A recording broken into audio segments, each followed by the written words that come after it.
Yes, are you there? Do you have the question with you? If yes, please confirm. Please confirm, please confirm. I can see we have 1 hour, 20 minutes. We must finish this particular question here. We must finish that question. Okay, so what are we told? What are we told? That is the question number 2. So the question is, Lock Limited, a public limited entity, acquired 80% equity shareholding in Paper Limited, another public limited entity, on 1st of April 2024. So then we are told that the acquisition consideration comprised of an immediate cash payment of 2,400 million made on 1st of April 2024, and a further consideration of 1,331 million deferred until 1st of April 2026. This is what we refer to as the deferred what? Consideration. And then you're told no accounting entries have been made in respect of the deferred cash consideration. Lock Limited has a cost of capital of 10%. And then you're told on 1st of October 2024, Lock Limited, together with another entity, entered into a joint arrangement to jointly control 𝐶𝐶 Limited, a public limited entity, public limited entity. Effectively, Lock Limited purchased 50% of the equity shares of 𝐶𝐶 Limited for an immediate cash payment of 1,500 million. The following financial statements relate to the group of companies. So we are given the statement of profit or loss, basically for 3 companies, Lock, Paper, and 𝐶𝐶. We have the statement of financial position for the 3 companies, that is Lock, Paper, and 𝐶𝐶. And then we have some additional information. This was actually one of the simplest questions, which has been tested in advanced level for group account. So we're given additional information. You can see actually the additional information, we're just given like 4 additional information. Then what are we required to do?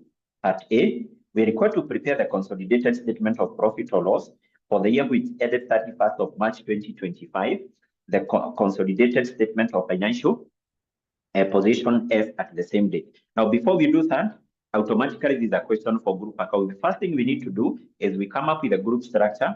We know the relationship, the nature of investment by the parent company in the other companies. We go through the additional information as we do or maybe we do any working which is necessary. So we go straight to the workings, and basically the first working here will basically be to come up with a group structure. To come up with a group structure. That's the first thing you always need to have in any question for group accounts. The group structure.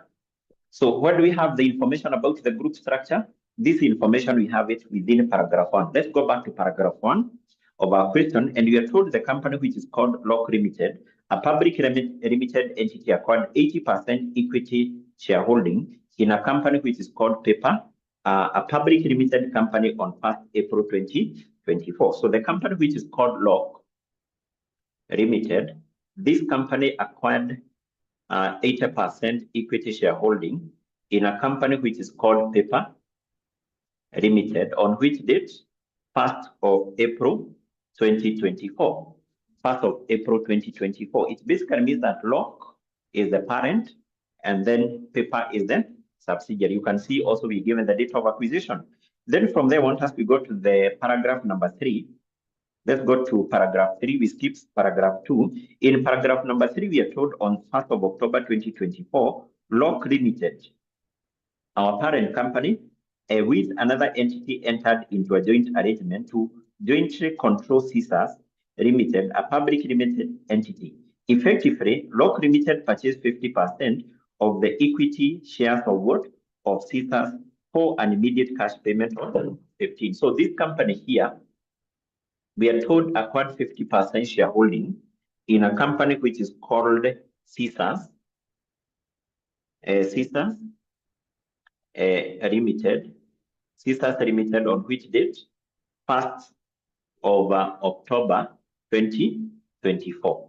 1st of October 2024. So it basically means that from this group structure, this will be our parent company, this will be our subsidiary, and basically this one will be a joint venture. That one will be a joint what?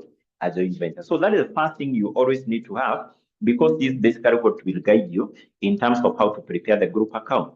So if we go to the requirement, therefore, we are required to prepare the consolidated statement of profit or loss, consolidated statement of financial position. So in preparing those consolidated financial statements, we will add similar items of assets and liabilities, those of the parent, those of the subsidiary. That does not apply to the joint venture. For the joint venture, in the consolidated statement of profit or loss, we will compute the parent company share of profit after tax, another comprehensive income, and also we compute something called the investment in what? In joint venture, or the investment in joint arrangement. This one, we can also refer to it as a joint arrangement because the parent company have a joint arrangement with another company to control this, to jointly control that one. So I think we have that. Then we will be able to come back to that paragraph 2, because we have the aspect of deferred consideration, but we will only come back there when computing the goodwill. So that deferred consideration, remember we said we have to discount it to its present value using the parent company cost of capital. That's why you can see you're given the cost of capital of 𝐓𝐿 Limited. That is for the purpose of getting the present value of that. So I want us to go to the additional information now. Let's go to note number 1. And in note number 1, what are we told? We are told at the date of acquisition. At the date of acquisition, the fair value of Paper Limited, remember Paper now is the subsidiary. Paper Limited net asset approximated their carrying amount with an exception of some office equipment whose carrying amount was 560 million below the fair value. And then you're told at this date, the office equipment had a remaining economic useful life of 8 years. And then you're told depreciation on office equipment is an administrative cost. And then you're told no fair value adjustment were necessary in the acquisition of CSAS. What does that mean? It means that on the date this company was acquired, that is the subsidiary company revalued the assets. Revalued the asset. And if you can be able to recall, we refer to that as the fair value adjustment or the fair value exercise. And actually, we said once the subsidiary company revalue the asset, the subsidiary company does not account for that revaluation. As a result of that, when preparing the group account, we talked about 2 key consolidation adjustments we make. The first one is called the revaluation adjustment, which is an adjustment relating to the revaluation gain, and the other one is depreciation adjustments, whereby you have to compute depreciation and the charge. So therefore, we need to do some working as far as that is concerned. Note 1 is concerned, which you are saying is a fair value adjustment, or basically the fair value exercise. Let's just refer to it as the fair value adjustment, and this is by Paper Limited. By Paper Limited. So we need to make 2 adjustments as far as this is concerned. The first one is called the revaluation adjustment. And basically, this is the adjustment in relation to the revaluation gain or loss. But remember, you said in most of the questions for group account, you will come across a revaluation gain. So that's why we are told in the first paragraph, in the first sentence of note 1, we are told at the date of acquisition, the fair value of Paper Limited net asset approximated the carrying amount with an exception of an item of office equipment whose carrying amount was 560 million below. So this one was below or was less than fair value with 560 million. In other terms here, we can say the fair value, we start with the fair value, then we change this inequality sign. Remember, this was less than. So we change this now to greater than. If we start with this, so this one will be greater than carrying amount with an amount of what? 560. So if the fair value of an asset is more than its carrying amount, automatically that is a revaluation gain. So the fair value of this item of office equipment was more than carrying amount. Remember, carrying amount, this one can also be known as the net book value with an amount of 560 million. So because this revaluation, okay, this 561 that we are saying, this is a revaluation gain. This is a revaluation gain by Paper. Did the Paper Limited accounted for this revaluation gain? No. So therefore, in preparing the consolidated financial statement, this one will be added to the group PPE. And number 2, we say that this one is a pre-acquisition revaluation reserve. Being a pre-acquisition revaluation reserve, we use that in the computation of goodwill, because we said in computing the goodwill on acquisition of this, we need to have we need to compute its fair value. We need to compute the fair value of its net asset on the date of acquisition. How do we compute that? We take the ordinary share capital of the subsidiary plus pre-acquisition reserves. This will be one of the pre-acquisition reserve. Next, we need to compute something called the depreciation other charge. Depreciation other charge. And equally this depreciation other charge will be by paper, is by paper limited. So you need to recall the formula. There is a formula which I gave you here. That is basically what you need to remember. We said we take the revaluation gain, divided that with the remaining useful life of the asset, and then we multiply this with what? With the proportion of time. The proportion of time is basically the time we have, or basically the number of years, the number of months we have from the date of acquisition, the date of DOA, to the date of consolidation. Remember, the date of acquisition is the date the subsidiary was acquired. The subsidiary was acquired on which date? There, 1st of April 2024. The date of consolidation, this one, DOC, this is the date we are required to prepare the group accounts.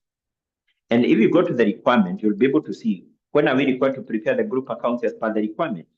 The year which ended 31st of March 2025.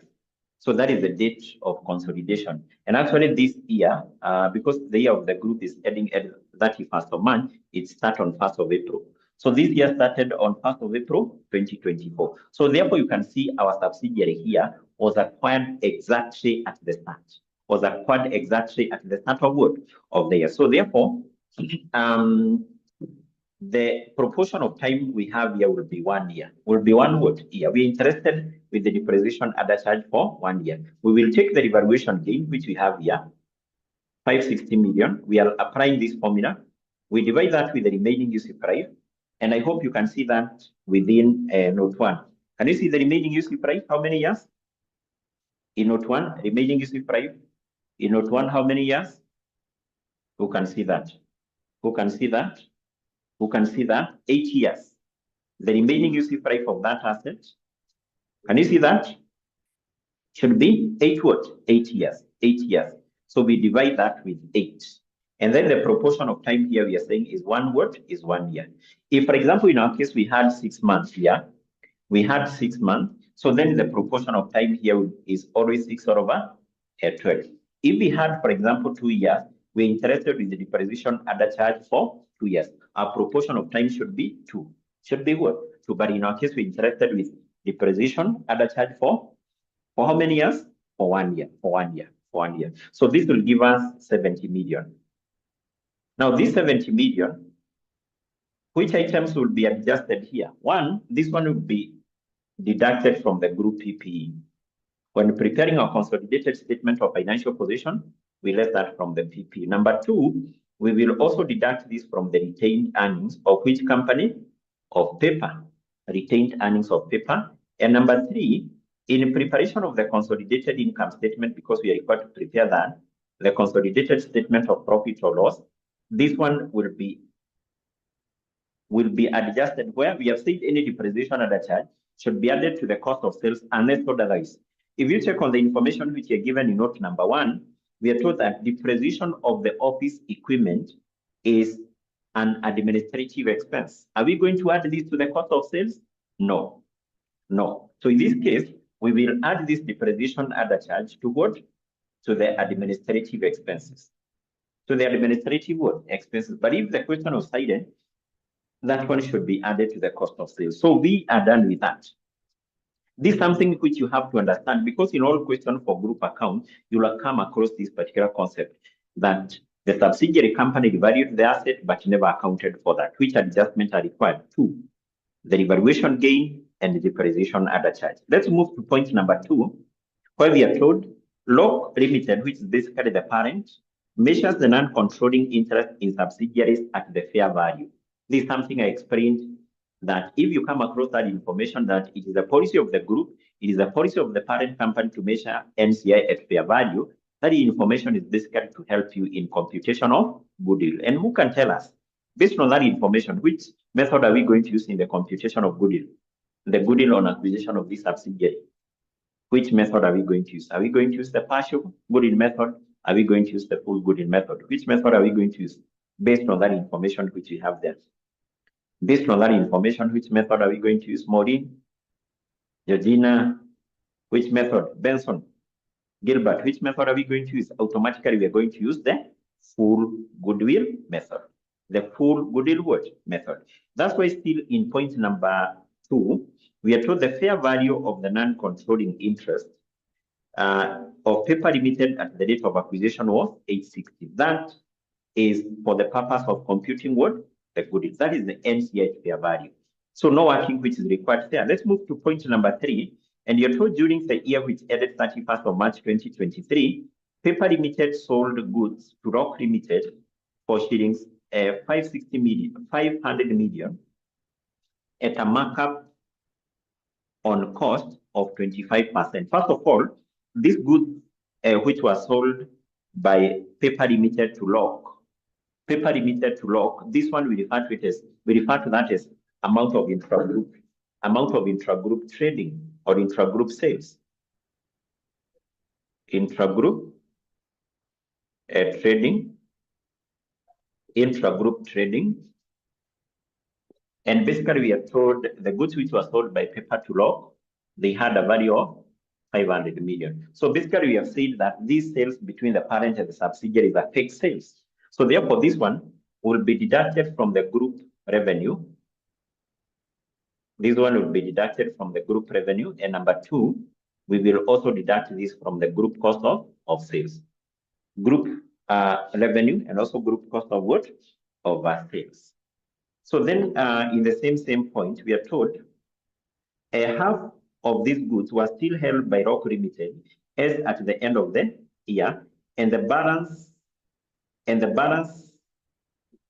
payable was still outstanding, and the balance payable was still what?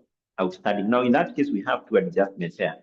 The first adjustment is adjustment for unreleased profit and also adjustment for amount of intercompany debt. I want us, first of all, we deal with we compute the amount of unreleased profit, amount of unreleased profit. So, unrealized profit on inventory. Remember, unrealized profit, we said arises whereby we have sales between the parent and subsidiary, and some of the goods sold to the buying company will not have been sold to third parties. In that point, we are told that this company, which is called Paper, our subsidiary, sold some goods now to Lock, but basically some of the goods remained in the inventory of Lock. They were not yet sold to third parties. We need to compute the unrealized profit, and this unrealized profit is always by the selling company. The selling company is this one. So this is unrealized profit by Paper. So how do we compute this unrealized profit? We take the unsold goods times the gross profit margin. Times the gross profit what? Margin. That is the formula you need to remember. The formula for computing what? For computing the amount of unrealized what? Unrealized profit. So let's proceed and we compute the unrealized profit. Basically, by applying this formula here, we will take the unsold goods. And in that case, we are told the goods not yet sold at the end of the year were half. Half of these goods were still held in the inventory of Rock. The unsold goods would be half of the goods which were sold by Paper to Rock, which is basically 500 million. These are the unsold goods. The unsold goods, we multiply that with the gross profit margin. The gross profit margin, is it given? No. What we are given in our question, we are given the gross profit markup. Gross profit markup is 25%, which is basically the same with a quarter. Which is the same with what? A quarter. So having this, can we be able to determine the gross profit margin? Who can tell us which will be our gross profit margin here? Our gross profit margin, I'm told by Gilbert, will be 20% as a fraction. As a fraction, it will be equal to what? As a fraction. As a fraction, automatically that one would be a quarter. And then to the denominator, we add the numerator. It will be 1 over 5. So this one will be, the margin will be 1 over 5. So how much will be our unreleased profit here? So it will be half to 50, and basically that will be 50 million. So this unreleased profit number 1, this will be deducted from the group inventory. In preparing our consolidated balance sheet, we let's start from the group revenue. Number 2, this one will also be deducted from the retained earnings of the selling company. The selling company is paper. That one will be deducted from the retained earnings of paper. And then in preparation of the consolidated statement of profit or loss, this one we have said should be added to the group cost of sales. To the group cost of sales. Those are the 3 adjustments which will be made as far as that and his profit is concerned. So we are done with point number 3. But even before you move to point number 4, in the last part of that, that point number 3, we are told and the balance payable was still outstanding. The balance payable was still outstanding. What is that? Balance payable was still outstanding. What is that? Who can tell us? Balance payable was still outstanding. Balance payable was still outstanding. Basically, that is the amount of intercompany debt. Now, if this company sells some goods to this, so it is obvious that this company, the parent company, should pay who? Should pay the subsidiary. But in this case, we are told the balance payable, was still what? Was still outstanding. So how much will be the balance which was payable? The balance payable. The balance payable should be what? The balance payable will be what? The balance payable here would be 500,000, 500 million, that is, because the amount of money which 𝐎𝐿𝐿 Limited was supposed to pay paper was 500 million. So this amount is the one which amount to, or which amount to, or is the amount of intercompany debt. Amount of intercompany what? Debt. So in this case, it will be 500 million. So this one will be deducted from the group receivables, and also it will be deducted from the group what? Payables. Group receivables and group what? Payables. We move to point number 4, and we are told impairment review performed on 31st of March 2024, that is at the end of the year, basically reveals that both goodwill on acquisition and on paper limited and the interest in sisters were unimpaired. So the goodwill on acquisition of this, the investment in the joint venture were not yet impaired. So no working which is required. Number 5, incomes and expenses of the group of the companies are deemed to have accrued evenly throughout the year. So that information is always given such that if there is something you need to apportion on time basis, or something you need to apportion, you apportion it on time basis. You apportion it on time what? Basis. And I think having said, there is something we need to compute before we proceed to prepare what is required. I want us to compute the goodwill on acquisition, because there is something we will compute there. Let's first of all, we compute the goodwill on acquisition of this company here. Remember, you said we only compute the goodwill on acquisition of the subsidiary, and we recognize that as an asset within the consolidated statement of financial position. The goodwill on acquisition of joint venture, the goodwill on acquisition of the associate is not computed and recognized as an asset within what?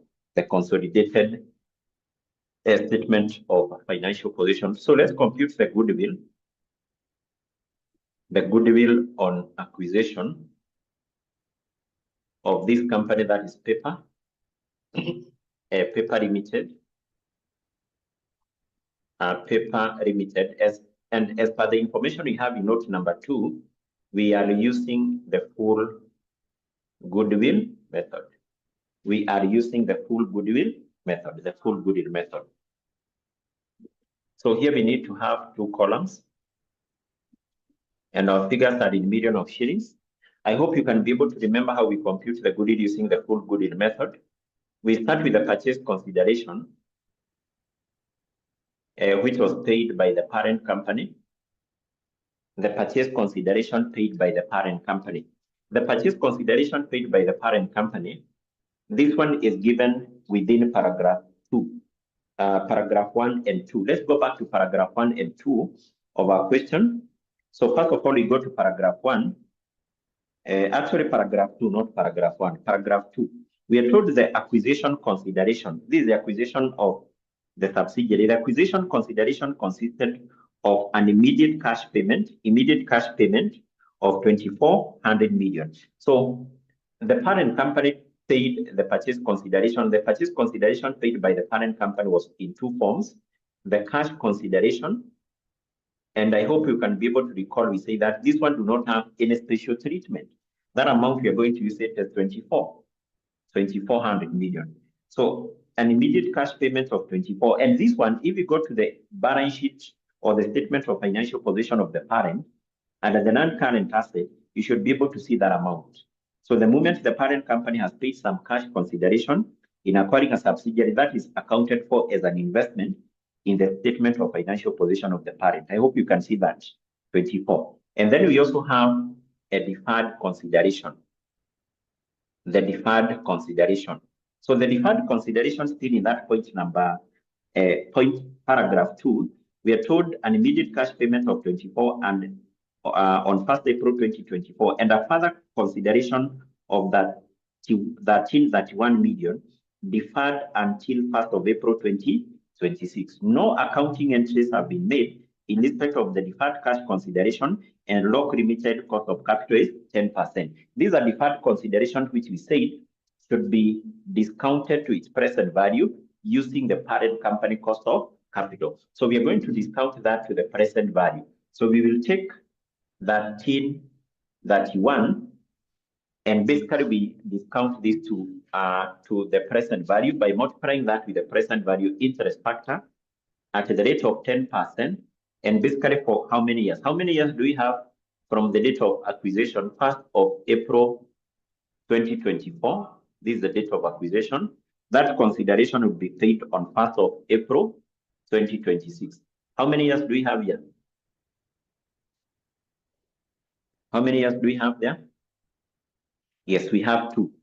We have the first year which will end first, or basically 1st April 2025, 1, 2. So for 2 years.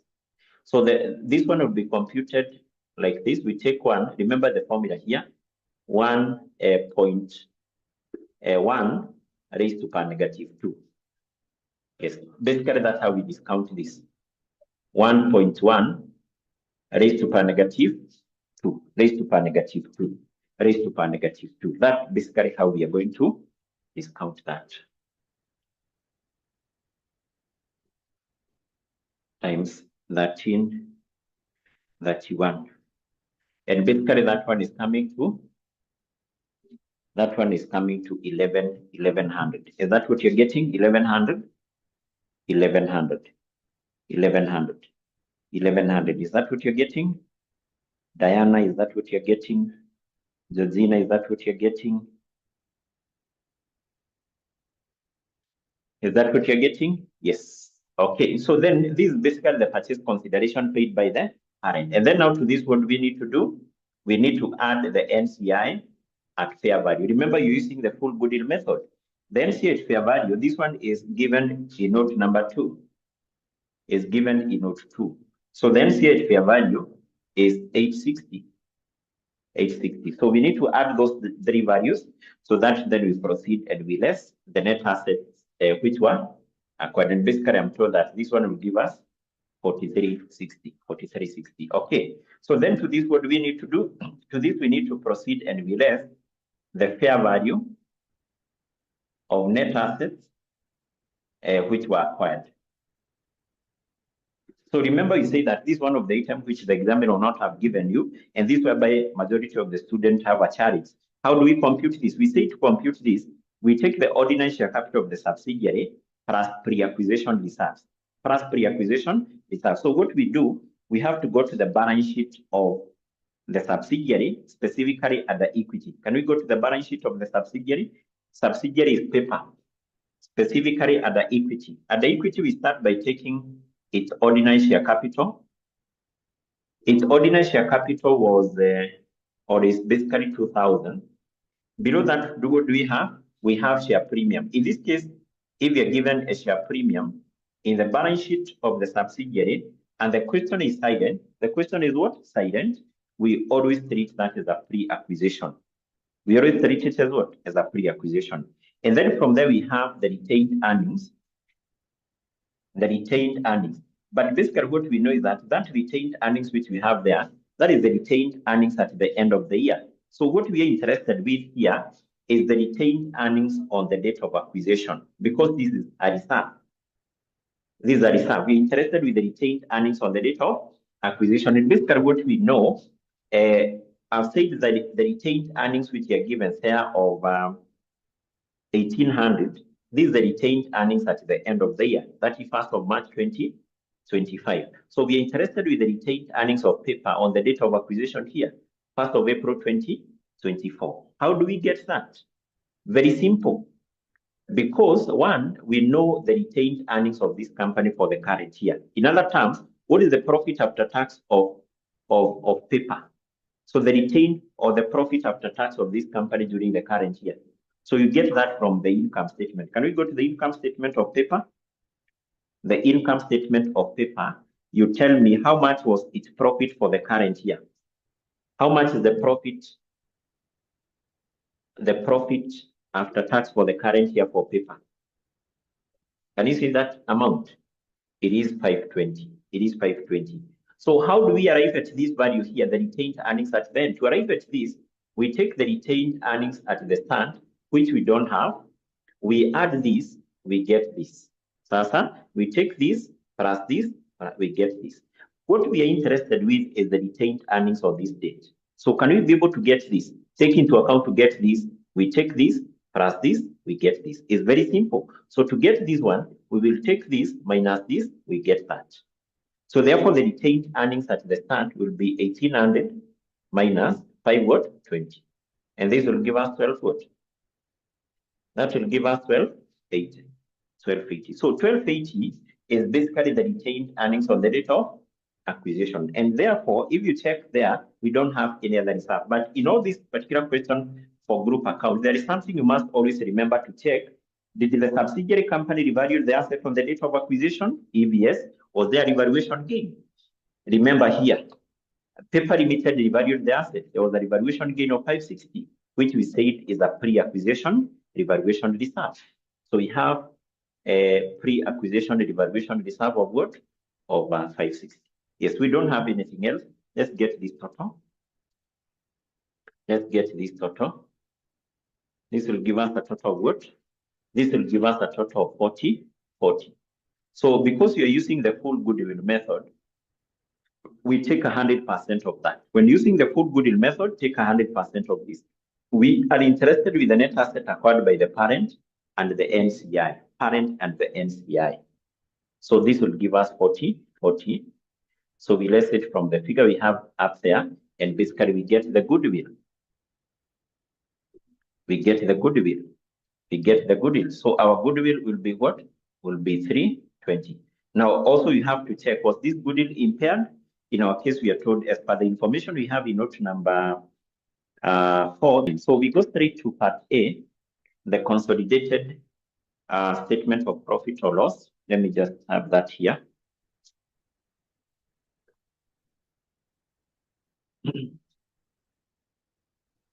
The consolidated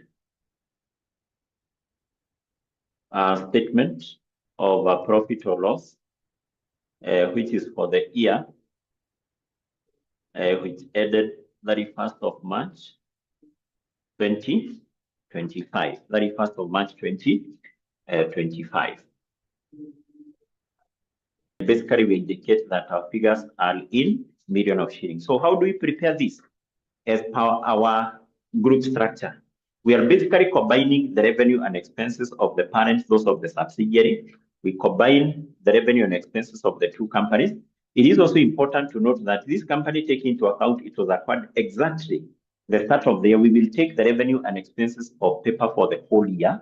For the whole year, we combine with that of the parent. In our case, remember, we don't consolidate a joint venture. Instead, what we will compute is the parent company share of the profit after tax, and basically we recognize it what here. So let's do that now. So how to prepare this, we go to the statement of profit or loss for individual companies, which is basically given below paragraph 2. And we use the format which are given here. So we will start with the revenue. We take that